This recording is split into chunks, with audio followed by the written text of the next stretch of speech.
Hey everybody, today on the bench we're working on this shredder style guitar that I think it's pretty obvious what is wrong with it. The customer said it's basically unplayable at this point, and you know, I wouldn't disagree with him. While physically you could play it, I don't think emotionally you'd want to deal with this. So this guitar is a bit of a mystery. There's no name on the headstock. The guitar that shall not be named. And as I was looking through this, a couple things jumped out to me. One, obviously there's no name, so that could be an indication that the neck was replaced at some point. Another indication of that is that the sides down here and on this side have been sanded back, which to me is not something that would come from the factory. That way, someone probably put a replacement neck on this body and it didn't fit into the pocket quite right. So they, you know, sanded it down to make it a little bit better of a fit.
Well, I have the pick guard off here and the electronics exposed. I'm going to go ahead and clean these up with just a little shot of contact cleaner. If you've never done this before, if you have scratchy pots, it's pretty easy to do. There's a little indentation here, a little opening. You can see that, which will give you access to the inside of this. So all you have to do is spray a little bit inside there.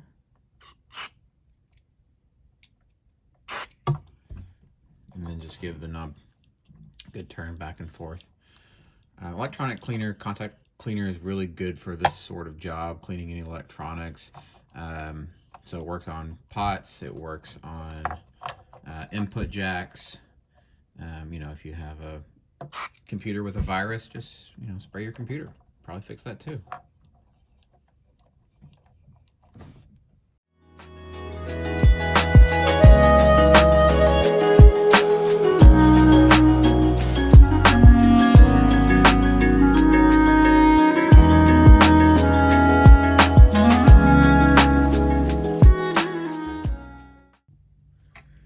Or your phone is slow.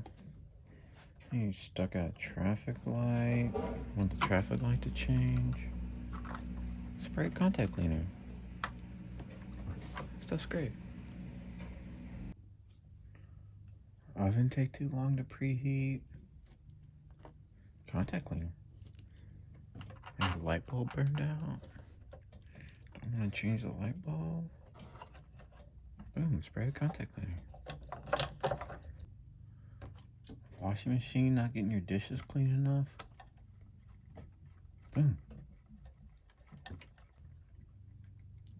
Run out of hand sanitizer.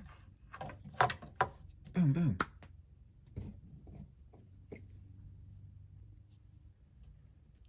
Got a tattoo when you were younger? Now you regret it?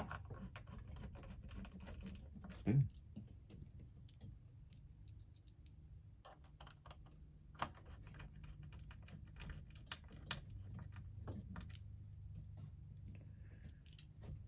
Gained some weight during the pandemic. Now your clothes don't fit anymore? Boom.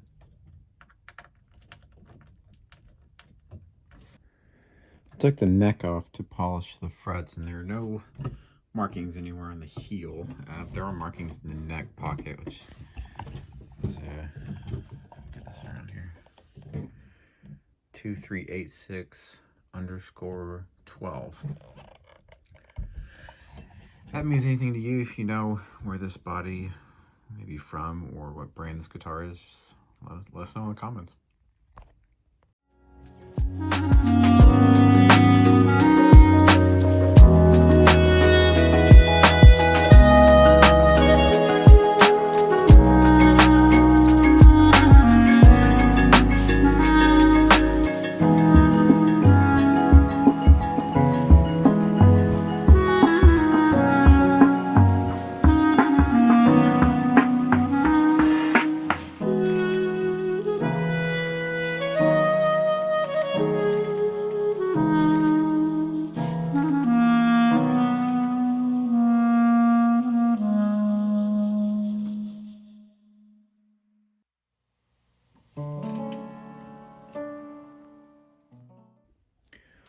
While I'm restringing this guitar, I put just 2 springs into the trim. The reason I did that is to thread these strings through, you have to get them through these cylinders at the end here.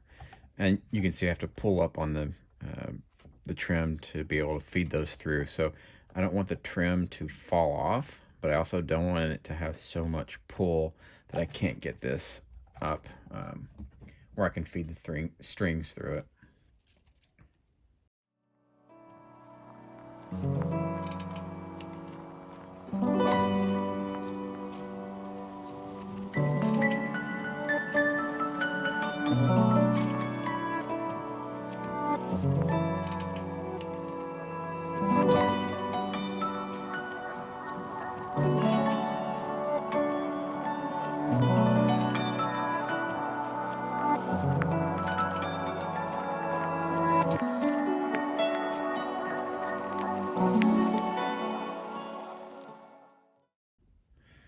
When setting up a Floyd Rose style tremolo, it's a balancing act between the tension on the strings and then, let me unplug that before I flip it over, the tension here on the back on the springs.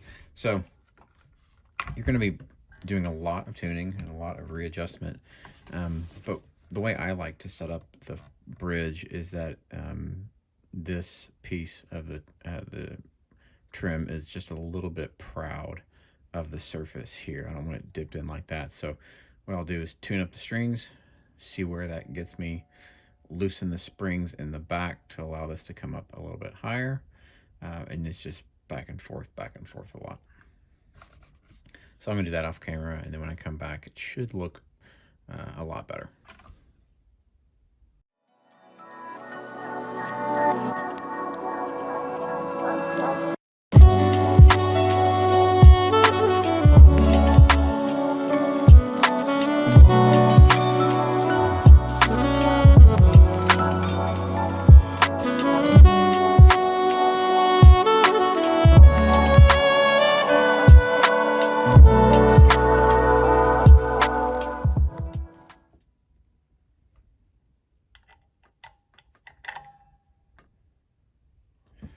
Lowering the action on a Floyd Rose style tremolo is similar to that of a Tune-o-matic style bridge.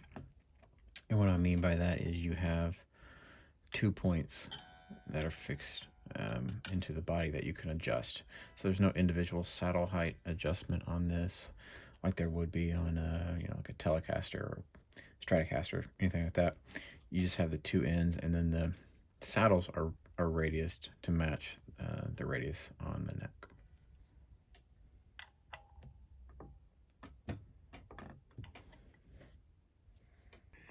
All right, I had this one all tuned up, set up, ready to go. You can see what I meant by the bridge being a little bit proud. It's not dipping down into the cavity, but it's not up high, so it would allow a bend both in this direction and then in that direction as well.